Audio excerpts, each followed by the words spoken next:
दोस्तों नमस्कार। The fact monster YouTube channel में आपका स्वागत है। आइए जानते हैं भारत के पूर्व राष्ट्रपति व वैज्ञानिक डॉक्टर एपीजे अब्दुल कलाम के बारे में रोचक जानकारी। डॉक्टर एपीजे अब्दुल कलाम का जन्म 15 अक्टूबर 1931 को एक बेहद गरीब परिवार में हुआ था। उनके पिता नाविक थे, उसी से परिवार का खर्च चलता था। अब्दुल कलाम की इच्छा एक पायलट बनने की थी। उन्होंने इंडियन एयरफोर्स का एग्ज़ाम दिया, जिसमें सिलेक्शन लिस्ट में वे 9वें स्थान पर थे, जबकि सिर्फ 8 लोगों का ही चयन होना था। अब्दुल कलाम शुरू से ही बहुत मेहनती थे। जब वो 5 साल के थे तभी से अपने परिवार को सहारा के लिए अखबार बेचने का काम करते थे। अब्दुल कलाम को समुद्र से बेहद लगाव था। वे खाली समय में समुद्र किनारे बैठते थे। उन्हें तमिल में कविताएं लिखना और बीड़ा बजाने का भी शौक था। गणित और विज्ञान दोनों ही अब्दुल कलाम के पसंदीदा विषय थे। वो गणित पढ़ने के लिए सुबह 4 बजे से ही उठ जाते थे।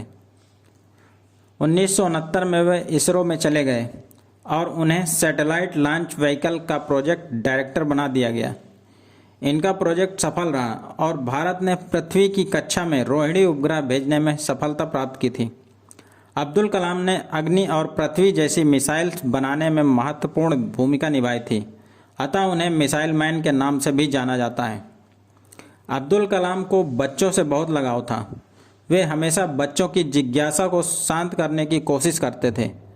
अपनी मृत्यु से ठीक पहले भी वो IIM शिलांग में स्टूडेंट्स को संबोधित कर रहे थे। पोखरण 2 न्यूक्लियर परीक्षण की सफलता के पीछे भी अब्दुल कलाम का बहुत बड़ा हाथ था। अब्दुल कलाम एक महान टीम लीडर थे। किसी भी परियोजना के फेल होने पर वे खुद को जिम्मेदार ठहराते थे, जबकि सफलता मिलने पर पूरी टीम को श्रेय देते थे। अब्दुल कलाम भारत के पहले ऐसे राष्ट्रपति हुए जो अविवाहित और एक वैज्ञानिक भी थे। राष्ट्रपति बनने से पहले ही अब्दुल कलाम को देश का सर्वोच्च नागरिक सम्मान भारत रत्न दिया जा चुका था। उन्हें 40 विश्वविद्यालयों से डॉक्टरेट की उपाधि भी प्रदान की गई थी। अब्दुल कलाम महान वैज्ञानिक डॉक्टर विक्रम साराभाई को अपना मेंटर मानते थे। डॉक्टर अब्दुल कलाम का पहला बड़ा प्रोजेक्ट SLV-3 फेल हो गया था। उस समय वो बहुत दुखी हुए थे, लेकिन उन्होंने अपनी गलतियों से सीख ली और आगे चलकर बड़ी सफलताएं हासिल की थीं। 2003 और 2006 में डॉक्टर अब्दुल कलाम को MTV यूथ आइकन चुना गया था। एक बार किसी पत्रकार ने उनसे पूछा कि वो किस रूप में याद किया जाना पसंद करेंगे, एक वैज्ञानिक, एक राष्ट्रपति या एक शिक्षक के रूप में। कलाम ने कहा था, शिक्षण एक बहुत ही महान पेशा है जो किसी व्यक्ति के चरित्र, क्षमता और भविष्य को आकार देता है। अगर लोग मुझे एक अच्छे शिक्षक के रूप में याद रखते हैं तो मेरे लिए सबसे बड़ा सम्मान होगा।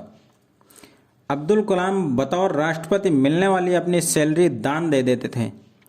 उन्होंने एक ट्रस्ट बनाया था, providing urban amenities to rural areas, और इसी ट्रस्ट में वो अपनी सैलरी डोनेट करते थे।